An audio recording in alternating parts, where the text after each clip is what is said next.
Hi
everyone.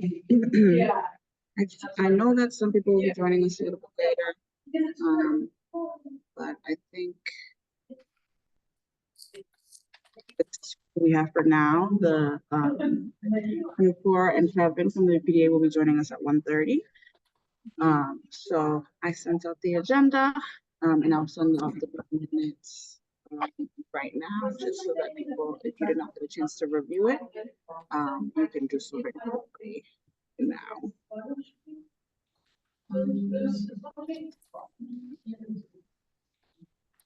Go.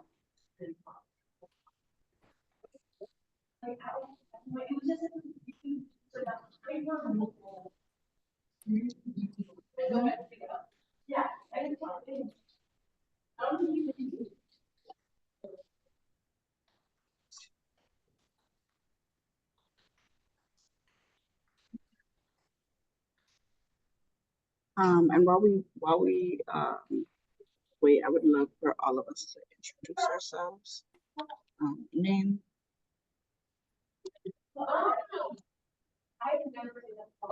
Name, pronouns if you're comfortable, your role, and why you are attending the meeting or why you're interested in the meeting. Yep. You guys hear me? Yes. I'll just jump in. Kenzie Bach, Boston Housing Authority, but here in my capacity as an intellectual historian and past city councilor, interested in these things. So I'll pass it over to Lydia. Hi, everyone. I'm Lydia Lowe, she, her. I'm the director of Chinatown Community Land Trust, and I'll pass it to Amanda. Hi, everyone. Amanda Zettel, she, her. I am the president of Charlestown Preservation Society. I will pass it to Allison. Hi, everyone. I'm here as a reporter, but also I've always been a preservation person in Mission Hill. There's a lot of background noise. Sorry. It's okay. Did you hear me okay? If you would and like. I will pass it on to Mimi. Mimi in Hyde Park. Hey, everybody. This is Mimi Turchinets from Hyde Park. I'm the president of the Hyde Park Neighborhood Association, and really interested in the Squares and Streets component on the agenda to make sure that we preserve our historic nature of Hyde Park in this process. Thank you. And I'll just, because I'm on my phone and being on a phone on Zoom is terrible, I'm not going to pass it to anybody. So please pass for me. Thank you. Yeah.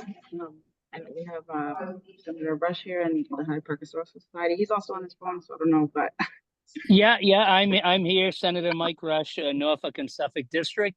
Honored to be on this commission, and by trade, a high school history teacher, and still teaching college history. So this is exciting, and I thank you to be with all of you. Thank you so much. Okay, so what was on the first thing that was on the agenda is the approval of meeting minutes. So if you could just give me a thumbs up or verbal yes, or if you have any comments on the minutes, let me know. Right. Amazing. All right, and so then for number 3, we have updates. This is for the commissioners who were going to and are involved in Squares and Streets, Plan Downtown, and other projects that we might need to know about. I wanted you guys to take that away, but I did want to say before we do that, I'm going to be writing it's a 6-month update. It's part of the ordinance to the city clerk. So I think if we have some time during these updates, we can talk about what we would like to include in that update to the city clerk. Yeah. Do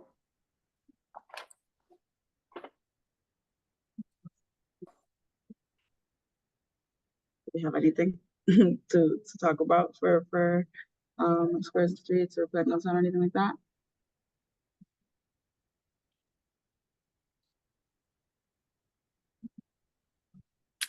I haven't been participating recently in Plan Downtown after we pulled Chinatown out of Plan Downtown for zoning purposes.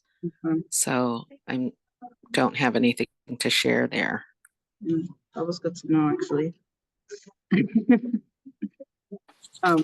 Okay, I don't have any specific updates myself. And I see, is Allison Frazee coming to this meeting? No, she's unable to make it.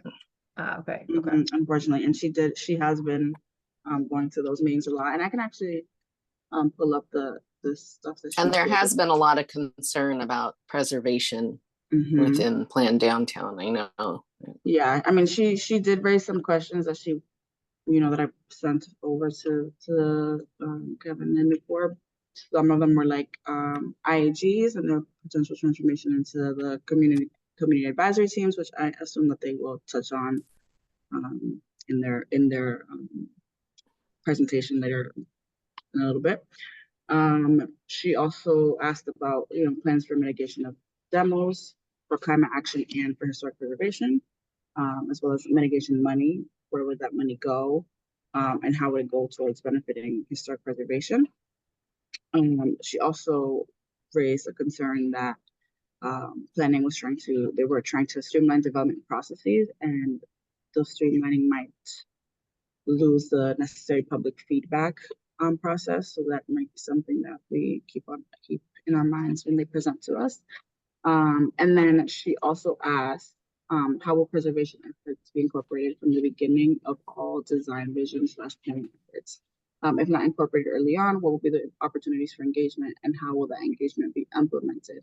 And that's similar conversations to what we've been having previously with Article 85, which we can go back to at some point, but how Article 85 should probably happen sooner in these processes, rather than when they happen now. Excuse me. So those were the questions that she had for Sweden Streets and Plan Downtown. But And I think a lot of those questions, they apply everywhere. Yeah. Right, and I mean, this is Mimi from Hyde Park. I would just say that as folks may or may not know, both Hyde Park and Roslindale are identified as the first two neighborhoods to be mapped in the Squares and Streets initiative, and with Fields Corner and Codman coming in after us. But we understand that the BPDA has engaged UTIL and another consultant to do an overview of historic buildings and to come up with some kind of a plan. We're not quite sure exactly what it is that they're expected to do. I think that the community here is working on some visioning and is very, very concerned about our historic preservation issues and our historic buildings, and want to put on the record that we would hope that that we come to a community consensus with the BPDA, specifically around saving all of our historic buildings.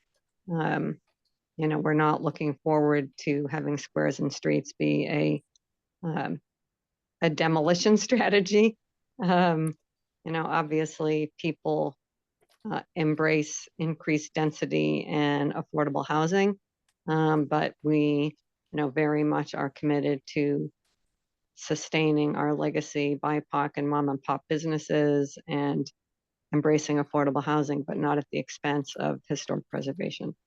So that seems super important to us. And we also would love to put on the record, and we're going to have this conversation with the BPDA about that the community should be engaged in what's going on in terms of this consultant, because people should be in that conversation around what the consultant is presenting, hearing. Obviously, it should be an iterative process. So, we clearly, and it's not just a Hyde Park issue. I mean, the whole city needs to, I think every one of our neighborhoods, I mean, we know what can happen with unchecked development. And so all of our neighborhoods, we want to maintain the historic nature of all of our neighborhoods. I think that, Charlestown and Chinatown and all the other neighborhoods, we're all together on this thing. It's not one neighborhood pitted against another. And I think that link, for us to kind of emphasize the link between historic preservation, anti-displacement, and preservation of legacy businesses and neighborhood main streets. That's right. I mean, we completely agree with Lydia on that account.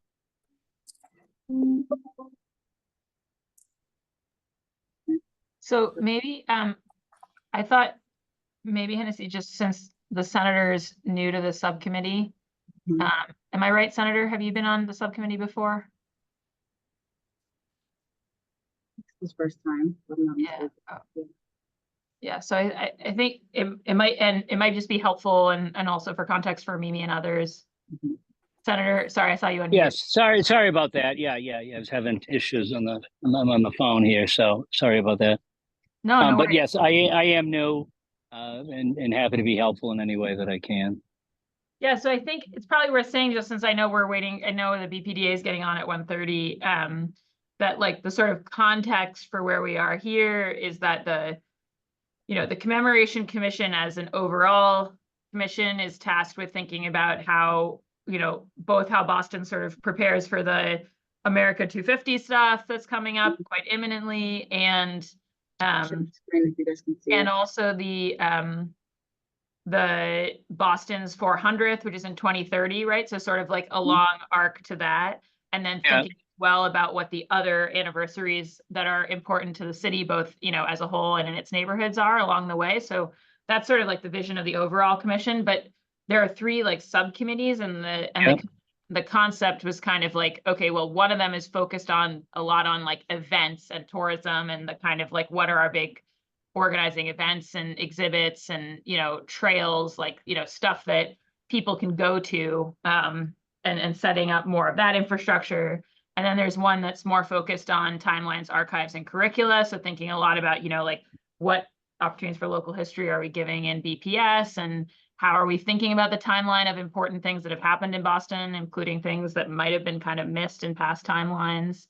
And also making sure that we are spending some time and attention and money on saving archives and not losing documentary like history. But then this one, the vision around like legislation and preservation tools was really that it was the bicentennial that caused the launch of the Landmarks Commission. So it's sort of like, okay, 50 years later, the Landmarks Commission was pretty cutting edge at the time that it was launched. Now I would say that there's a bunch of historic preservation type commissions in other cities in the country that have more powerful tools than our Landmarks Commission has. I would agree with that. Yeah. And so part of the thought was, okay, well, if we used 50 years ago to launch Landmarks, like 50 years on, what are the tools that we need now, and how do we think about using this moment to jumpstart some things? So that was kind of the theory. And I think the committee's been talking a lot, Boston's got this demolition delay, Article 85, which unfortunately mostly sort of frustrates everybody involved, because it like developers see it as just another like time and money suck, because they just start the clock and wait it out.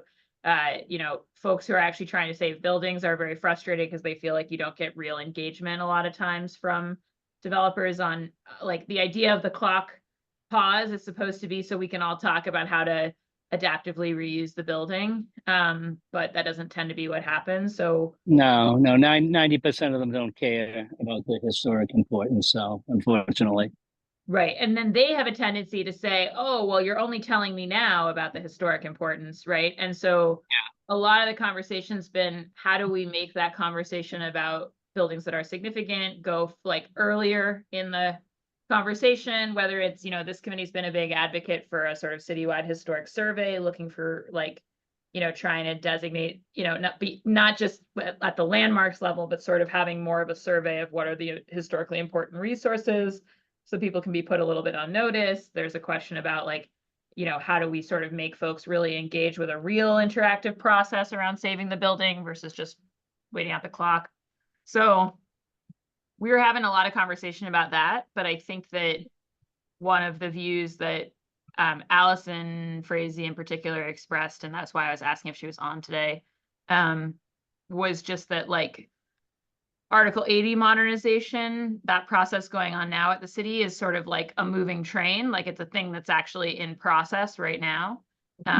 So the thought was, well, and obviously that's a forum in which like a lot of different interests related to development get raised and hashed out, and there's lots of interest in what the sort of reimagined version that looks like. So the idea of having the BPDA come and they're like in 10 minutes was to have them kind of upgrade this group a bit about where the Article 80 modernization is now and talk a bit about how historic preservation interests could be better reflected and involved in that. Because I think the thought is like Article 85 reform is important, but it's, you know, Article 80 is the thing that every big project has to go through. So is there a way to loop that effort in more directly? If that All right.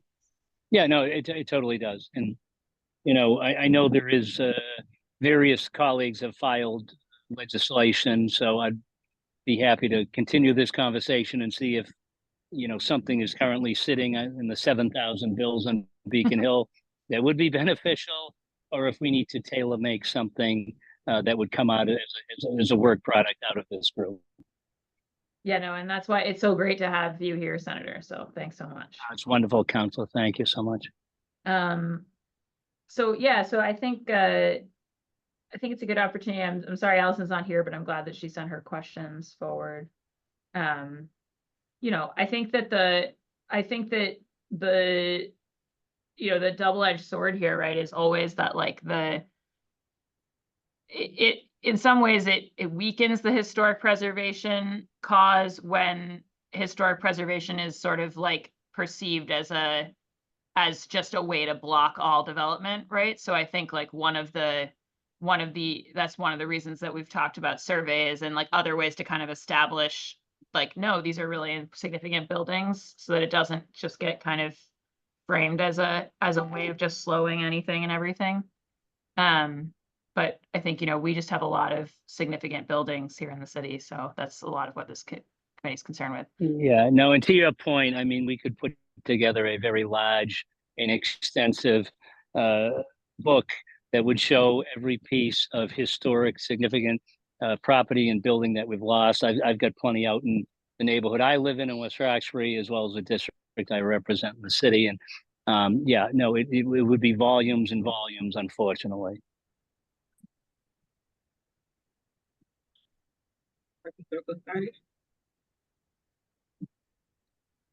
Tennessee, we couldn't really hear you. Oh, sorry. The Hyde Park Historical Society raised their hand. Do you want to speak? Yeah, hi. Yeah, good afternoon, everybody. Frank O'Brien here. Just briefly on the topic that was just been raised by Councilor Bach and a little bit by Senator Rush also.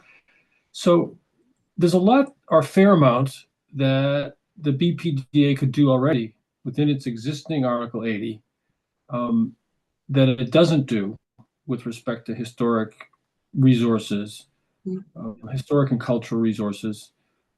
So, for example, when they get their first, application letter from a developer, they could say, "Hey, just to make sure, you all got to go over to Mr. Miller and Landmarks Commission. You can't wait till the end, right? You can't wait till the cake is baked and then say, how do you like your cake?" It's like you got to really.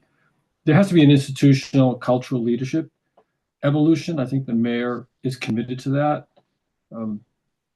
appreciating the need to keep the tax base up and so forth. So, as we do a diagnosis for cures and potential steps, it's make sure we kind of truly speak to the current situation and what needs to be changed. Thank you for that. I think. I feel like there's an echo. Can you guys hear me okay? Okay. Yeah, I think that's something that we have been talking about previously. I think a lot in our previous meetings about how we can make sure that if Article 85 happens, if we reform it, how we can make it happen earlier in these processes. And I think that's part of why we're having the Article 80 conversation, because because we want to get Article 85, we want to get a small win before we start to get these bigger wins, just because, like a historical time. So we are trying to figure out quick ways or ways that are easier to do for Article 8, like for Article 85 to start slowly changing over time. So I hope, when they get here in a couple minutes that the conversation goes well.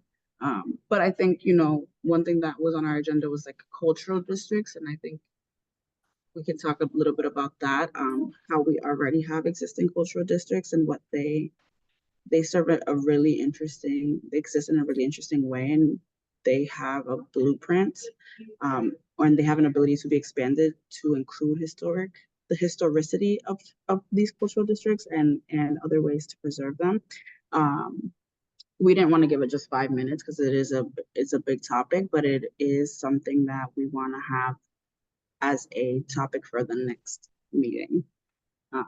If you guys are interested in that. Yeah, in Chinatown, we've been working on a cultural planning process, Chinatown Cultural Plan with MAPC. And part of that work is, both preparing for a cultural district application to Mass Cultural Council, but also considering what are the different district designations and how could they help preserve the culture as we define it. And, we find that neither the landmark, commission districts nor the cultural districts under Mass Cultural Council exactly addresses what it is that we're talking about.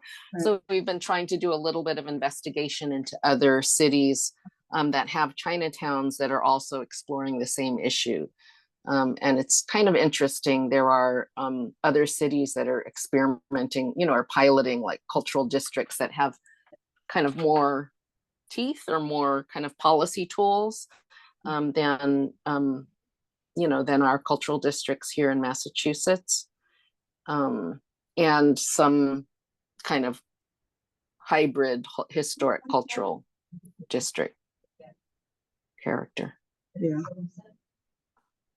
And we could potentially get MAPC to stop by the meeting. Fingers crossed. That would be great. Then they could talk a little bit about their process and how they are interested in funding these projects. So I think that'd be a great idea to get them for a July meeting.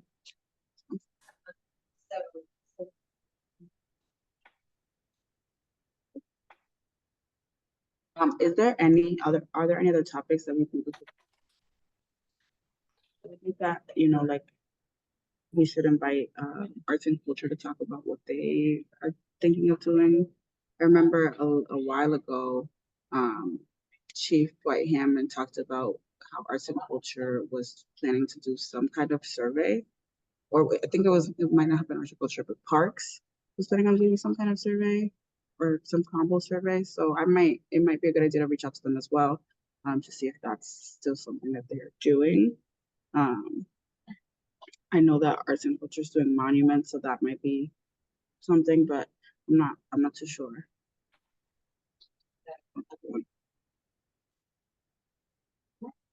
No. Yeah, someone from arts and culture was part of the cultural planning process too. Unfortunately, she just left the city. It was Anita Morrison. I forget her last. Morrison Matra. Morrison.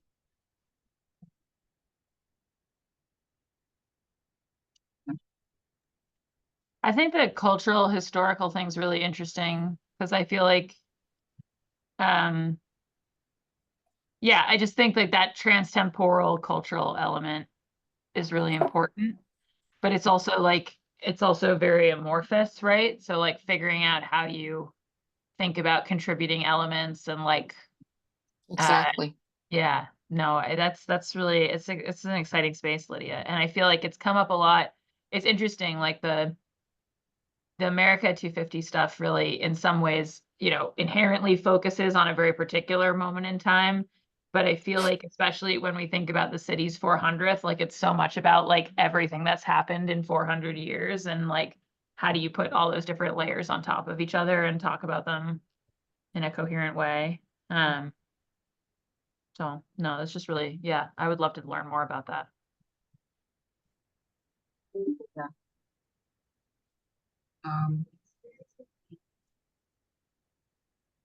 Okay, that'll be great, Chelsea. I don't know if people can't see. Chelsea said that she can ask our colleagues if they're still doing the cultural surveys project and report back to us.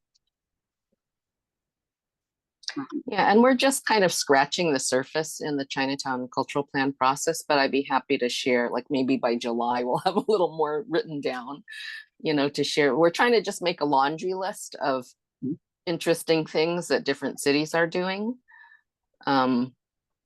So if if our goal is to have a discussion on this in July, I'll see what we have to share by then.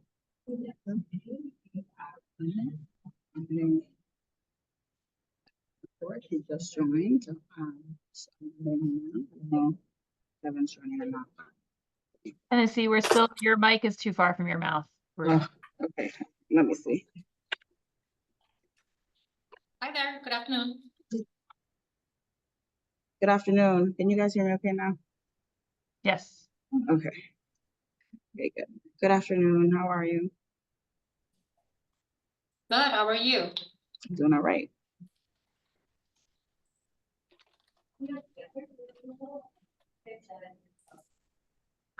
So we are ready for you guys to present. I asked everyone on the call to introduce themselves. We will not be doing that again, but if you want to introduce yourself, your name, your pronouns, if you would like, the role that you do in the BPDA or the planning department, I should say, and we'll keep it short. We'll do that. We'll stop. Sounds good. Thanks for having us. My name is Nupur Manani. I am the Senior Deputy Director for Development Review at the BPDA, soon to be Planning Department. My Kevin colleague is on the line too. I'll turn it over to him in a second to introduce himself. But what we are essentially doing with you all today is, as some of you may already be aware, we are working to modernize the way we do development review in the city. The process is governed by Article 80 of the Zoning Code, which was put in place in the late 90s. It hasn't really been looked at comprehensively since. And given that we are at a moment in time where a lot is changing about the agency, it was a good moment for us to sort of embrace the mayor's directive, come up with a way to do development review that is more planning-led, right? And ensures consistent outcomes from the time that we plan to the time that development projects deliver them. So we've been working with a set of consultant teams, essentially on looking at Article 80 across the board. The work involves both understanding the existing conditions, but also looking across the country and to some cities in Canada to think about sort of the best practices in development review, right? Who else is doing it better than we are, and what can we learn and apply to Boston from those best practices? So our consultants have been doing a lot of really great work along those lines. We've also been talking to a lot of people that have input in sort of that participate in Article 80 and want to get their input in shaping it, right? From developers to members of the community to members of sort of special interest and advocacy groups such as this one. And so this meeting came about as a result of Genesis reaching out to Kevin, and we're glad to be with you and have some time to walk you through where we are with the project. This is hopefully the first of many, many conversations to come. So definitely don't feel like you have to kind of get everything in today. We want this to be the beginning of a series of dialogues with you all over the fall. So I would love to just think about it as more agenda setting, right? For what we want to accomplish with you all over the next several months. So with that, I'm going to turn it over to Kevin. He can introduce himself real quick and then run through a short set of slides that we have prepared for today. Great, thanks, Nupur. Like Nupur said, my name is Kevin Crossley. I work here at the BPDA, soon to be Planning Department, on our Article 80 modernization project.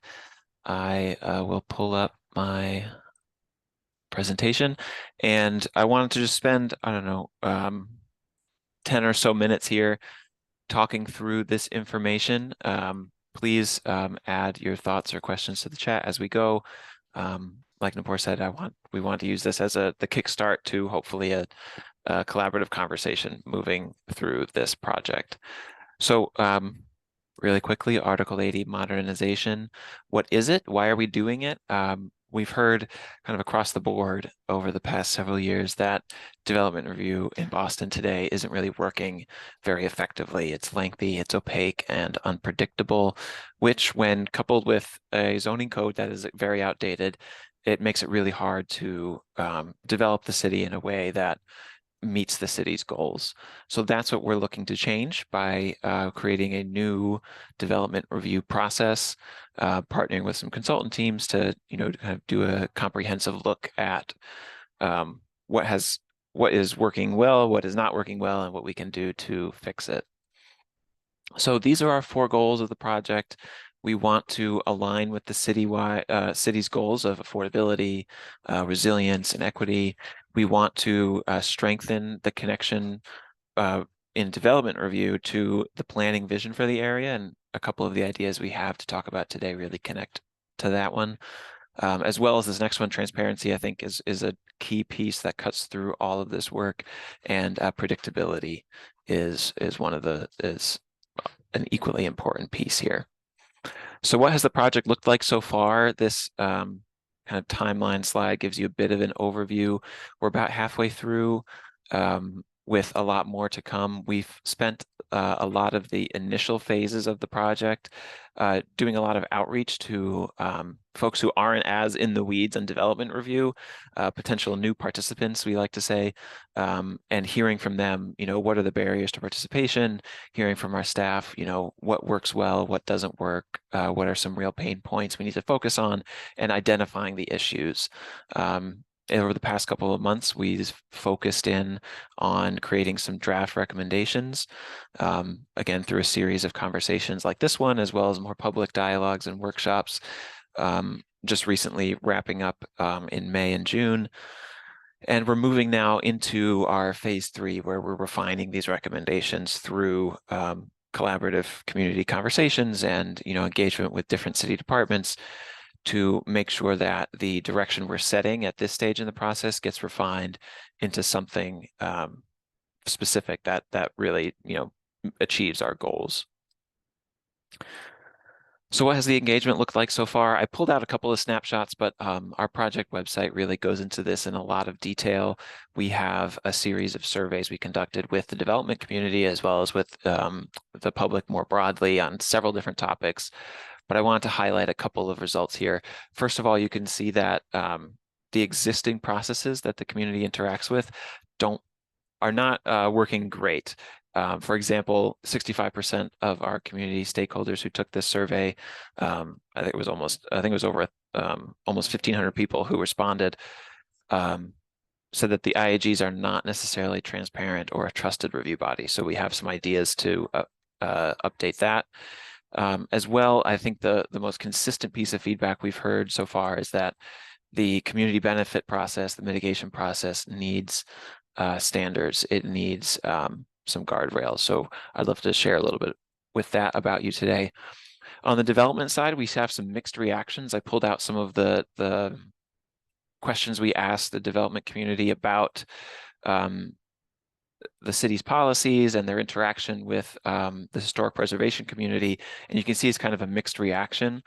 Some feel that, the input they receive is great, but it comes at the wrong time. Maybe it comes too late in the process, or otherwise it's not really aligned with the steps of development. Similarly, the development community feels that on a project by project level, the citywide priorities and the city's strategic direction and mission aren't really coming through. It's kind of a mixed bag there that, sometimes it comes through, sometimes it doesn't. These priorities aren't very clear. So that's what we're taking away from a lot of this early work. We need a more predictable process. We need to reform our engagement approach, and we need to clarify the city policy goals that we're bringing into these conversations, and really being transparent about them.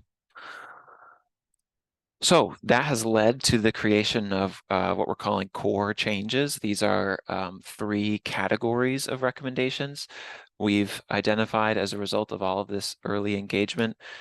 They kind of bucket some of the different principles I've mentioned already. The first one is all about effective engagement. This is where we're including recommendations around the methods we use and the specific advisory structures we have in place. The second bucket in consistent standards is about the mitigation and community benefits process. Again, being transparent and clear about the city's priorities and the standards that we want to set. And then finally, in bucket number 3, coordinated review, this is about getting the sequence right, getting the operations right, making sure that the review process makes sense and is predictable and allows an effective review and dialogue between the community, between developers, and between the city. So that's the lay of the land. What I wanted to spend a few minutes with you all today diving into is a couple of specific recommendations I have highlighted in yellow on this page. I want to talk briefly about 3B and 2C as well as 1C, just to give you some flavor there before spending a few extra minutes digging into the community benefits approach we have in place and hearing your thoughts and reactions to that. So first off, and these slides are just they're going to have a lot of information. I'm going to try and pull out the important pieces here, but there's a couple of different things to look at with this slide. First of all, it's organized into stages. Stage 1, Stage 2, Stage 3. This is a new approach we've identified as a potential path to head for Article 80 modernization, where we're rethinking the different steps of the review process. The intention behind that is to, again, bring some predictability into the process and align the different review steps with the appropriate stage of review. So I can call out specifically here Stage 2, what we're calling kind of a concept design stage, as distinct from Stage 3, a more detailed schematic design stage, where in Stage 2, we want to introduce kind of a dedicated space in the review process to think about big picture decisions. So that's, in the context of maybe, landmark or historic assets of a community, that's saying, is demolition appropriate on this site? Is the a reuse of this structure, a feasible path forward? Let's identify that early on in the process at the concept level before we move on and kind of get too far down a path where we can't come back and talk about something like that. We want to provide a space to resolve some of these gating decisions in a way that organizes them and focuses everyone's attention on them before moving on into what we've identified here as Stage 3, some of the more detailed conversations of, okay, now that we have a specific proposal for a new structure, how does it interact with the urban design of the site? Maybe it's, specific things about the materials or the specific ground floor plan, things like that. The other piece I want to call out, and it's highlighted on this page, is the BPDA board meeting in Stage 3, Step 6 is the traditional milestone we associate with the BPDA's process. But what we're proposing here is to introduce a second kind of milestone, something we're calling a status determination, that allows us to kind of more formally confirm these early big picture gating decisions. So what that can mean, it responds to some of the feedback we've heard through the process so far that says, a forever maybe isn't very helpful. What's helpful is an early no. So this is an opportunity to reflect that into our process and say, if this project is unacceptable in its concept, let's provide that direction up front right away and kind of go back to the drawing board of the concept. Any questions on this incremental approvals piece? I know there's a lot of information here and we could probably spend a whole meeting diving into it.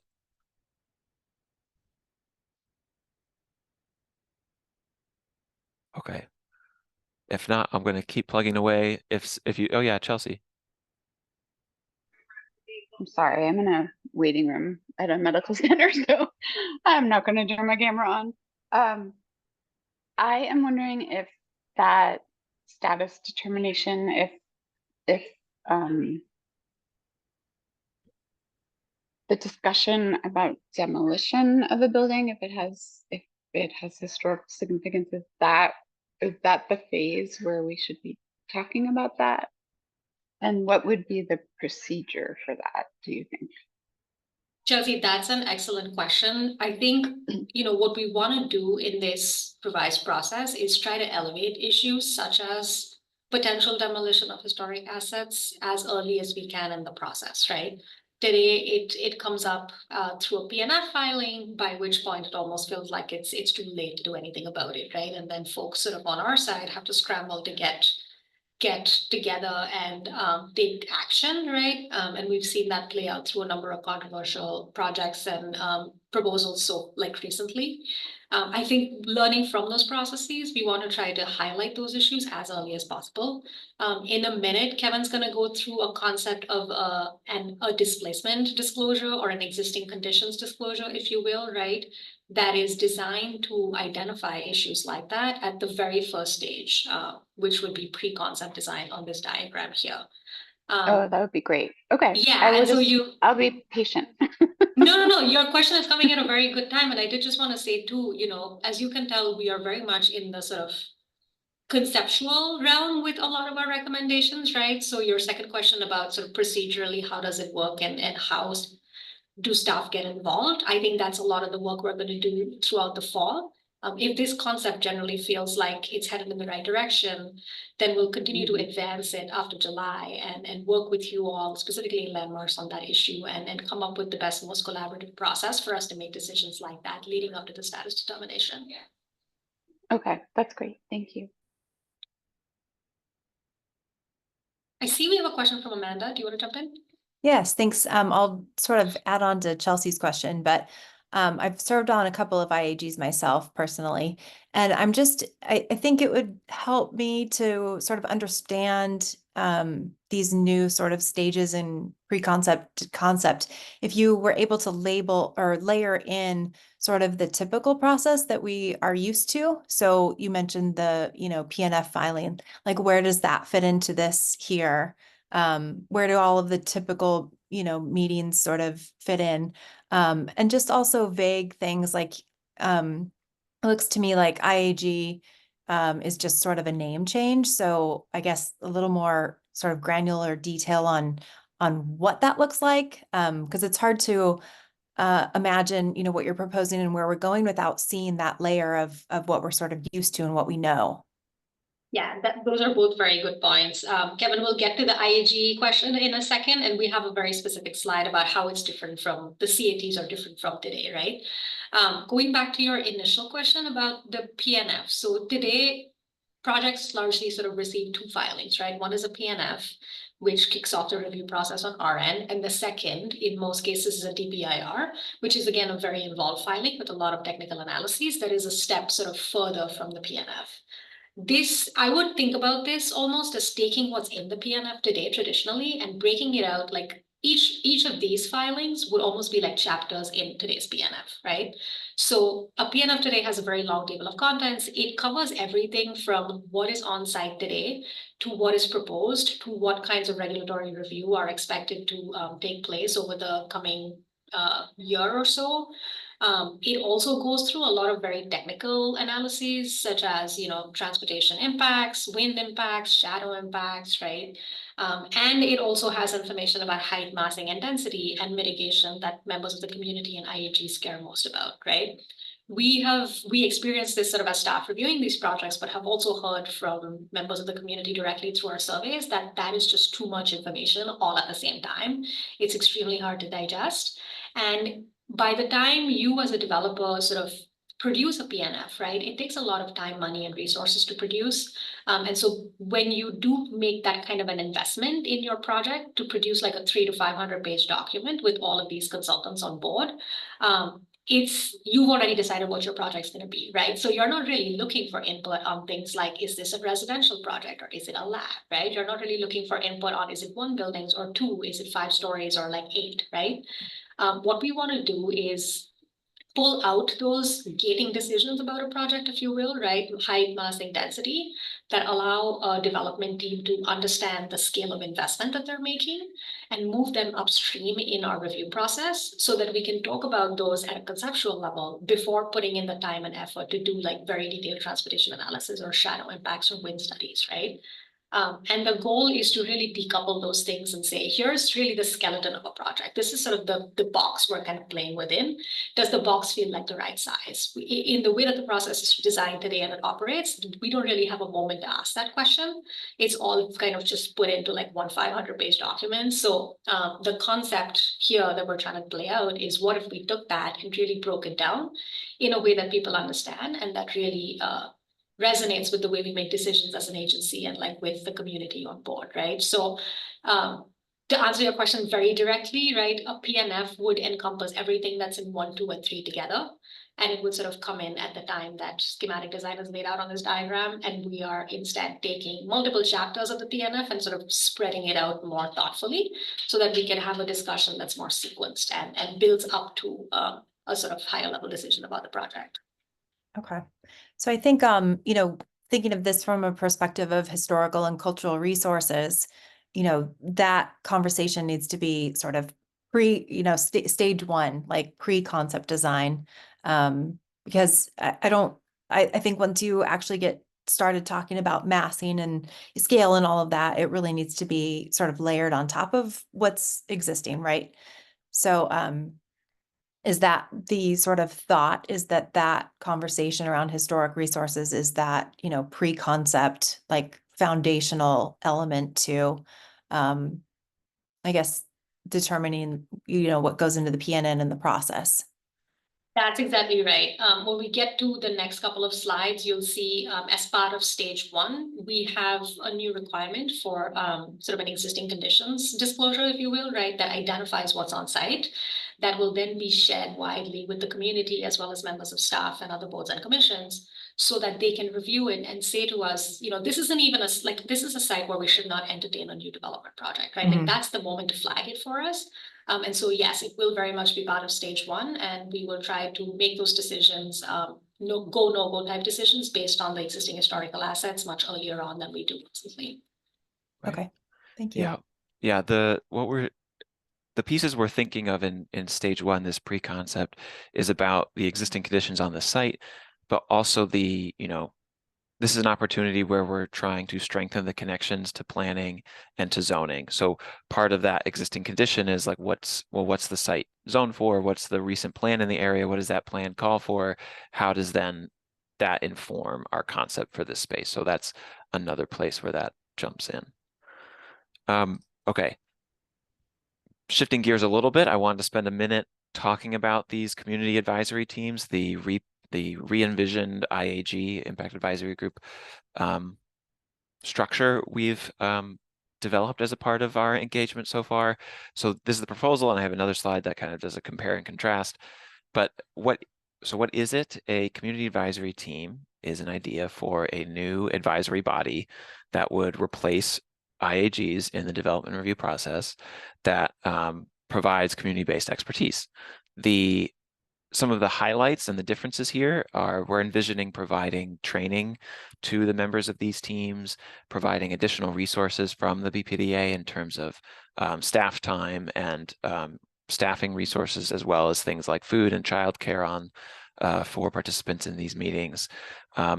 We've identified the need for clearer kind of transparency about the role of these groups and the time commitment involved. So, creating a set term and a regular meeting schedule published in advance, as well as, clear rules and accountability measures like conflict of interest disclosures and things like that. So what does that actually look like? You can see there are compare contrast on either sides of this table. So today, an impact advisory group is convened to talk about one specific large project. We're proposing to change that with community advisory teams, and rather than project specific, teams would review multiple projects in a certain geographic area. This responds to a common piece of feedback we hear that sometimes IAGs are tasked with focusing so exclusively on a specific project that you kind of miss the forest for the trees, and you miss a lot of additional context that would be helpful in areas that see a lot of development. Similarly, next row down, training. Today, IAG members are kind of thrown into the deep end and asked to read some of these 500-page PNF documents without any sort of context setting by the BPDA. Some community organizations provide training like this already, and I think this is an area we want to, build on in partnership with those groups and really develop a kind of consistent level setting experience for all of the members of these teams, especially as we seek to broaden participation and bring in new people. I think training is going to be really, really important. I mentioned this already a little bit, but support today project managers, the staff at the BPDA manage IAGs as one part of their role. We're intending to, identify dedicated staff to help support these teams, as well as, like I said, providing childcare, translation services, potentially stipends for participation. I mentioned the standards already and some of these participation goals, but I want to really emphasize that here. One part of our goal with a new advisory structure is to reduce the barriers to participation that many people have shared with us in the engagement process so far. So we want to, make a dedicated effort to bring in new perspectives and voices. Chelsea, I see a question in the chat from you. How folks get chosen for these teams is definitely an area we're still looking for input on. One of the pieces you see on this slide that is definitely an idea we've heard as a potential opportunity is some kind of random selection. But I think that needs to be nuanced a little bit, because the other pieces of feedback we've heard around CATs is that we want to be representative of a lot of the different expertise that different community members have as a part of their lived experience in the city. So what we're thinking through here is potentially structuring these teams as a way of gathering that expertise together into a room and, collecting people who are willing to spend some of this extra time reviewing projects at a very detailed level and bringing them together. So that could be things like bringing in people who have been part of IAGs in the past and bringing some of that expertise and historic perspective, including certain seats for members of neighborhood groups or other, small business associations or Main Streets organizations.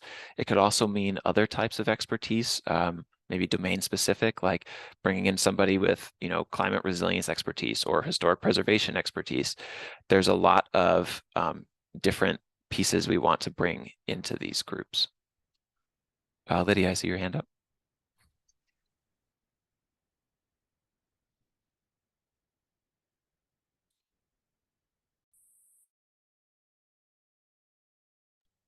I can't hear you if you're talking, Lydia. I'm sorry, you're on mute. I tried to unmute myself. Can you hear me now? Yep. Can you hear me now? Yeah. I think that's an important question, because I do see the need for some kind of experienced expertise, but I think it's really important that there are measures around conflicts of interest, and that residents should have a majority voice in these bodies. I think especially in Chinatown, where there were so many interested stakeholders, residents are often the minority in different IAGs, and they're like developer consultants, institutional reps, that kind of present themselves as community members. So I just think that's a really important question, how that gets done. Lydia, that's a really good question. And the intention very much is to have residents represent sort of the majority in this particular group, right? As we often do with IAGs, although I know Chinatown is an exception. I've certainly experienced that myself. I think what we're trying to do, though, is while maintaining the proportion of residents, also make sure that they are truly representative of the community there, right? We see a lot in other neighborhoods where, even though, particularly in places like Dorchester and Austin, Brighton, where the neighborhoods themselves are very large, the residents that do end up on these IAGs are not often representative of the proportion of, let's say, white residents or people of color in the neighborhood, or represented in the same proportion that the neighborhood sees homeowners versus renters. So I think your experience in Chinatown is definitely unique, and what we're trying to do is make sure that we take what works about it and sort of apply to neighborhoods across the board, right? So the goal very much is like, yes, make sure that this group is populated, but mostly by residents. And within that group of residents, that we are being thoughtful and proportionate, thoughtful and intentional in reflecting sort of the rough proportion of people in the neighborhood as well. And who's responsible for deciding that? That's something we've been going back and forth on quite a bit. As I said, this is an idea, it's a concept, and if it feels right, then we're going to advance it to the next stage and think through sort of how it gets operationalized. I could see a number of different sort of scenarios playing out, right? Depending on which particular group we're talking about. It could either be someone that's appointed by a combination of the mayor's staff, elected officials, as IAGs are today. It could also be something that happens through a lottery, right? Especially in some of these larger neighborhoods that I referenced, where we have an open call for participation and folks who are interested sort of, essentially drop their names in a hat and we try to come up with sort of a set of people who can join the CAT based on their own expressed interest. I don't think it's going to be either or. In reality, the way that plays out will be basically a combination of different approaches that we use, right? With the goal of trying to move away from always ending up with the same people on IAGs, which is something that we see today. I just want to add a quick note, and this is perhaps something you are very experienced with and maybe not. When we are trying to get commissioners to fill all of our district commissions and BLC commissions, we have a tremendous problem getting the mayor's office to react to filling our open positions. So I'm not saying that as a total criticism because I know that a lot of thought goes into these decisions. However, if we've had committees that have been unfulfilled for years, and it's a real problem.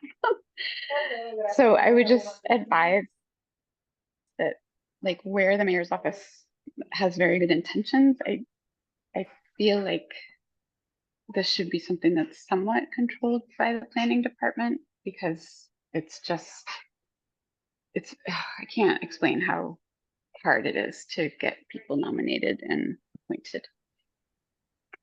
Yeah, see, we see that all the time. Part of this reason is there's too many projects and there's too many IAGs, right? And it's often difficult for elected officials and other sort of, ONS representatives to come up with new people for each and every one of them.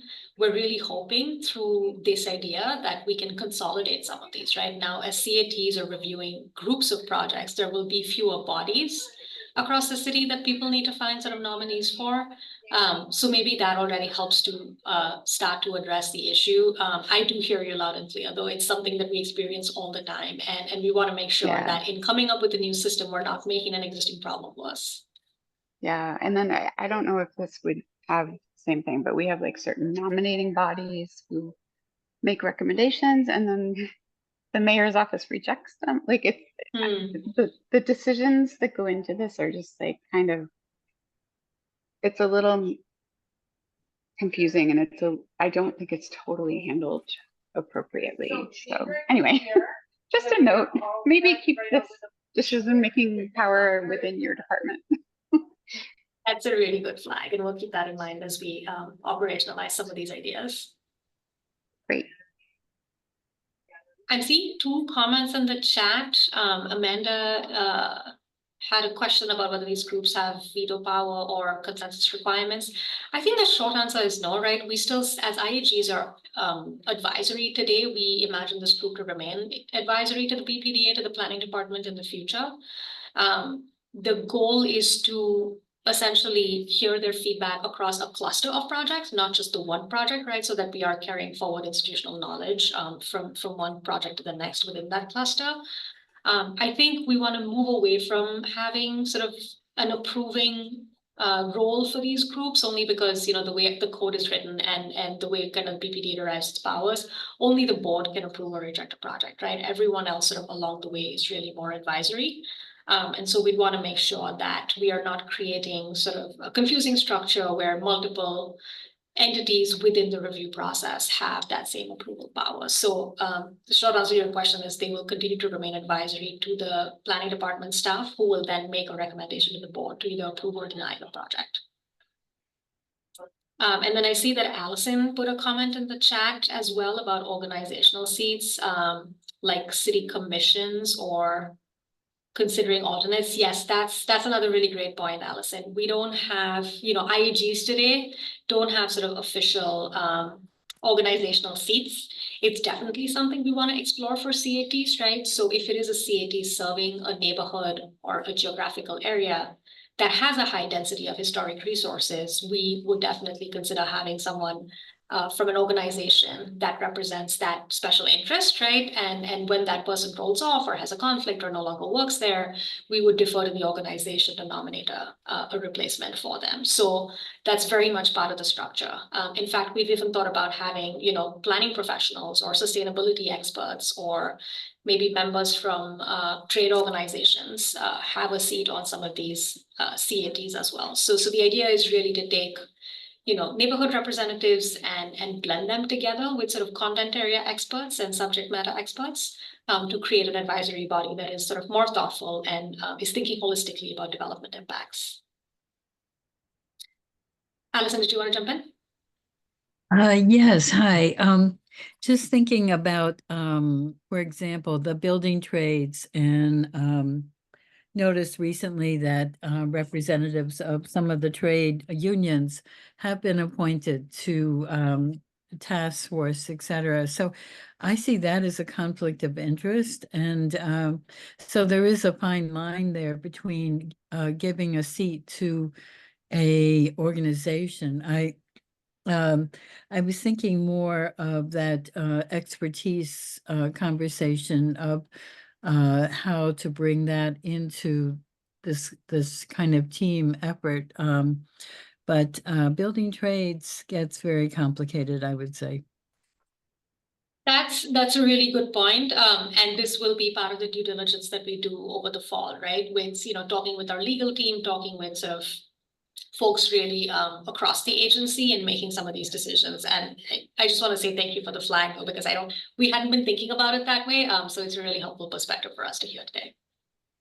Yes, it just happened with the Northeastern University Task Force. I also wonder about the conflict of interest in general, and then whether you have how that is vetted, because it certainly comes up a lot with IAGs, but with conversations about benefits. And also with the time commitment, because if a group is appointed to review a group of projects, it sounds almost to me, it reminds me of the Zoning Board of Appeal. I mean, will each project be getting the the thoughtful consideration that it deserves? And obviously there can be burnout fairly quickly if the meetings are so long, et cetera. So it just, right. But you're going to be talking about all this for the next few months. So I will, I'll lower my hand. Thank you. No, Allison, I think you're right on all of those points. We are definitely going to continue talking about all of this, but those topics you raised are definitely focus points for our conversations and our analysis. So for example, on this question of capacity, what we need to do as the staff here is to map out, okay, how much development is in our pipeline, how much is actually under review, what is reasonable to expect, how much time will that take, and then apply that to, making sure that we're not assigning too many projects to too few teams. We want to right size that to the scale of development we see and the time it takes to review that. And I heard you kind of tease a connection to community benefits. That's a good transition to some of our other ideas in this slide deck. So continuing on, I wanted to touch base briefly on this disclosure element that Nupur had mentioned a few minutes ago. This specific idea has really surfaced through a comprehensive city approach here that recognizes the need to kind of inventory and understand citywide the potential opportunities to address displacement concerns that we hear so often in the context of development review. And so the specific idea here is to introduce a new kind of focus point and a new dedicated space to discuss that through a anti-displacement disclosure document. As we saw on that steps of the process slide a minute ago, we would we envision this taking place as the very first step in the process, where project proponents, the developers, would submit a disclosure document that identifies the existing on-site situation. What are the uses on the parcel? Describe, are there buildings on it? Are there, what is the nature of those buildings? Is it potentially, maybe it's a small business commercial space? Who are the tenants of that commercial space? What does their lease look like? Tell us a little bit of the situation there, and then describe the plan to mitigate that potential displacement risk as a result of development on that site. So again, the idea is to cut across several of these different areas, like housing, of course, but as well as small businesses and other arts communities are a real focus point of the city. And we want to incorporate all of that into this disclosure. So what does that mean? It means that, as a result of this disclosure, the city and, the community at large can assess the potential impacts of displacement and, whether they exist for small and large projects, as well as, documenting and valuing and then verifying the actions the developers would take to mitigate that displacement. So, there's a couple of different options on the table, or I should say, we want to respond to the, potential solutions that the development team might propose and evaluate them and say, is this an appropriate mitigation action to offset this, displacement potential? And it allows us to also be proactive. And, we're setting up this disclosure as the first thing in the process so that it grounds our conversations right away and allows for proactive support and additional resources from the city to be dedicated to that specific situation. Where otherwise, if we're getting a PNF and that's the first time anyone's really digging into the details of a specific project, some of that opportunity might be coming a little bit too late today.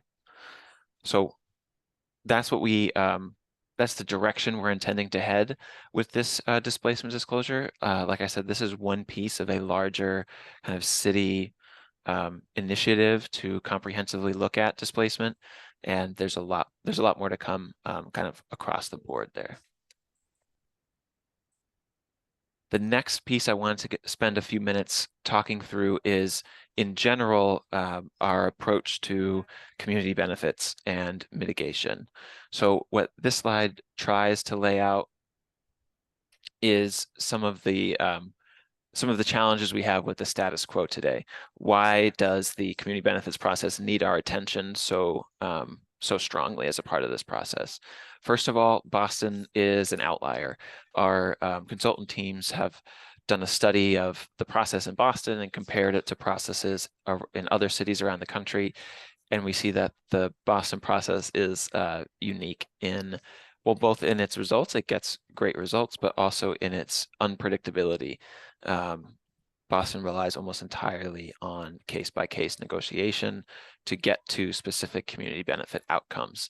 It feels like what we hear from a lot of our engagement efforts is that it feels like, here we go again. I have to have the same conversation. I have to have the same fight almost to, bring to bear a lot of the important priorities of the city on a project-by-project basis. And that's something we want to move away from and provide clearer, more consistent standards across the board. The other piece we see is that there's no clear difference in a lot of, there's no shared understanding of what's mitigation and what's community benefits. The BPDA board memos, if I'm sure many of you have read through those from time to time, they don't make a distinction. And when we go out and talk in the community and to different city staff, it seems like everybody we talk to has a different answer for what's community benefit, what's mitigation. So what we need there is a shared language and clear definitions that we all agree to. And lastly, there's no real basis in the community benefits conversation on specific planning needs or community needs. It can feel focused on what can we get, and less how does this benefit actually help the broader community. And that's a piece we want to address here as well. So that's a bit of our motivation. And these next couple slides show what that could look like. Again, the direction we're thinking of heading. So first of all, I want to share these draft concepts for definitions. The goal here is to draw a clear line between what is mitigation and what is community benefit for the purposes of development review processes, and better align this the way we talk about things here with typical legal frameworks and more established definitions that we see in other peer cities, and adapt those to the Boston's context. So you can see here on the slide some kind of draft concepts and ideas. The concept for mitigation is about replenishment of public goods and services, and really directly connecting to offsetting impacts. The community benefits piece then is about enhancing public goods and going above and beyond.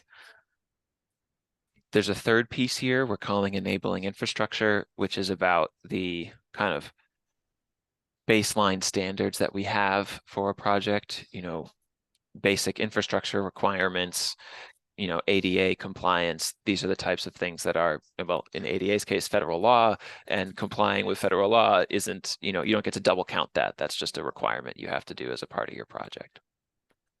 So that's the definitions piece. The last piece here I wanted to emphasize with the community benefits process is a stronger connection to planning. And that's really the theme here. What we hear from our community benefits conversations today is that they take place almost in a silo, where we're just thinking about this project and we're missing a lot of broader context, and we're missing a lot of expertise reflected in those conversations. So that's what we're looking to address with this type of recommendation. So what we're envisioning here is a lot of new planning, which is taking place both at the BPDA and also around the city. Lots of different teams have ideas for updated plans and new inventories and new assessments of the needs of particular communities. And we want to emphasize that in the development review space and clearly identify upfront, here are the needs of the community. Here are, maybe this specific area of the city has a real, need for community space, or maybe this area of the city is a real, as a thriving arts community, and we need to keep that in mind as we plan for its growth. So we want to front load that work and then connect that planning to the development review process, and potentially create a kind of menu of options where we've done all this planning, it identifies and prioritizes a list of, needs for the community, maybe go so far as to say, this park needs operating dollars, or there's kind of a capital need to update the infrastructure at this particular street intersection. Then when development is being reviewed, it can kind of pick from that menu of options and kind of check off the list of here's an identified community need, and this development can, really, enhance the public realm by meeting that need. So what does that look like all together? So this is our little diagram that starts to try and put that onto one page. You can see at the bottom, again, we're emphasizing these city and neighborhood plans, the needs assessments, the clear city policies that inform the specific categories of community benefits that development would be, achieving and meeting as a result of the review process. I'll pause there.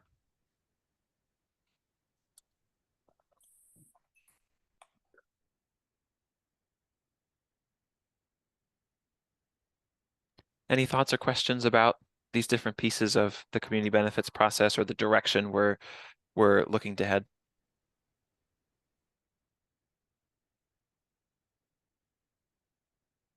Sorry, I have a question or a concern. When we talk about mitigation, I feel like mitigation should not only be about a different type of replacing community benefits or needs, or I forget what the term was that was used, but I think there also like, shouldn't mitigation also consider, like, if you're, if a project is going to bring a lot of increased traffic and pollution to a neighborhood, that that adjustments to the project might be made to mitigate that impact. Yes, absolutely. I think that's exactly right. And that's the type of framework we want to, codify in a new definition where we say there's a certain availability of open space in the neighborhood, or there's a certain standard of air quality, to use your pollution example. If development is going to impact that, we need to mitigate those impacts. And that's exactly what we're looking to do.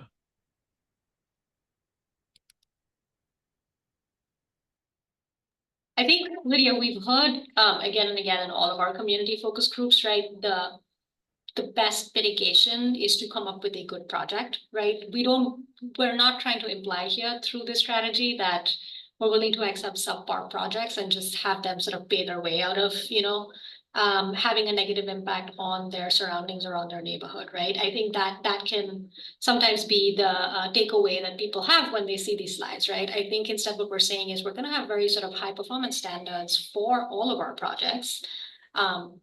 However, and those will not be compromised, right? Just in order to sort of get additional funds into the city's coffers.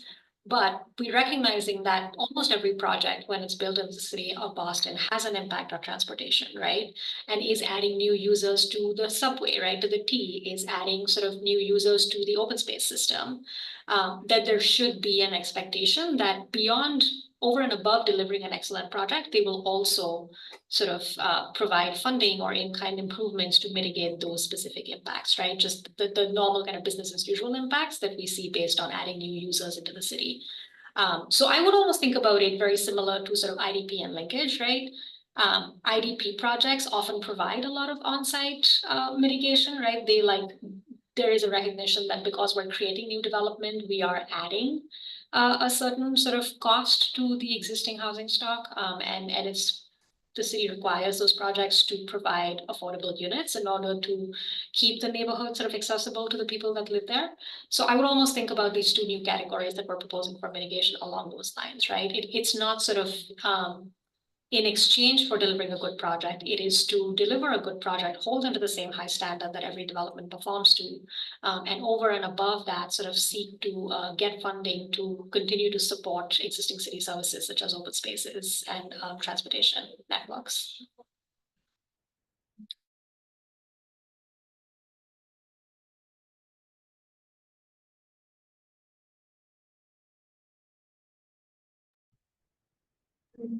If there's no other questions about that, I did want to just wrap up quickly and summarize a little bit of what we shared today. So again, we've shared a couple of specific details around the filing process, our new disclosure idea, our community advisory teams, and mitigation and community benefits. And what I hope what you've seen is that these are setting a high level direction. They're not setting, specific details of a lot of these things. There's a lot of questions and due diligence we still need to answer. And that's what we're going to focus on as the next step of this work. So more directly, our team is working right now to create what we're calling an action plan. And this document will lay out a lot of the details that we've shared with you today, but including all of the different recommendation categories I shared at the beginning, put them all in one place and identify again the direction we want to head at a conceptual level across the board of Article 80 modernization. It will lay out the specific steps of, here's the next type of analysis we need to do, here's the next kind of engagement that we need to focus on, and lay all that out for everyone to react to and give us feedback on, and start the next round of conversation. So that's a great way to stay involved. Is we'll make sure to send that out to all of you when we release it, hopefully in the next month or so, and dig into that document, send us your questions and ideas, and of course, continue the conversation with us in venues like this one. Continue sharing your thoughts and ideas about all of these different topics we've included today. I think there's an important role for, all of our stakeholder groups, but as the historic preservation community, I think in particular, to really fine tune the right approach for us as, what's the right point in the process? What are the specific community assets we need to be including in some of these community benefit conversations? How do some of these details work out are all really important pieces we need your help with. So I just wanted to end there and say thank you for your time. Thank you for all of your feedback and to keep it coming.